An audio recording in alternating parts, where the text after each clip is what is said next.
So let's see the question. The maximum height reached by a projectile is 64 meter. The initial velocity is half. The new maximum height of the projectile is dash meter. Now to answer this question, first we will discuss here the key concept, and here the key concept is given as maximum height in a projectile. तो जब हम किसी भी object को यहाँ पे ground के साथ थीटा एंगल बनाते हुए यू वेलोसिटी के साथ थ्रो करते हैं, तो वेलोसिटी के दो कंपोनेंट बनते हैं. एक बनेगा horizontal component u cos theta, दूसरा बनेगा यू साइन थीटा.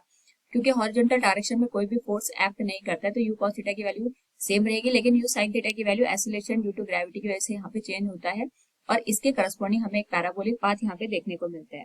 तो यहाँ पे जो मैक्सिमम हाइट होती है इस पर्टिकुलर केस में, it could be written as u square sine square theta divided by twice of ji.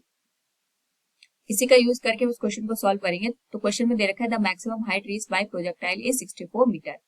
Initial condition में ये 64 मीटर यहाँ पे चल रहा है, तो u square sine square theta divided by twice of G. Question number 1 बन जाएगा. If the initial velocity is half, the new maximum height of the projectile is. New maximum height हमें कैलकुलेट करनी है, इसको हम एच डैश मान लेते हैं. वेलोसिटी हमने इसमें हाफ कर दी है.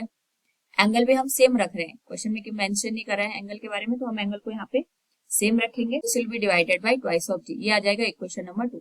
तो इक्वेशन नंबर 2 को हम यहाँ पे इक्वेशन नंबर 1 से डिवाइड कर दें तो हमारे पास जो वैल्यू बनेगी that will be given as h dash divided by 64.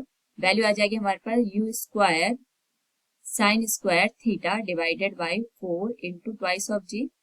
Equation number 1 हमारे पास बन जाएगी 2g divided by u square sine square theta. Similar term यहाँ पे कैंसिल हो जाएंगे, तो हमारे पास जो एच डैश की वैल्यू है that will become 64 divided by 4, that is 16 meter.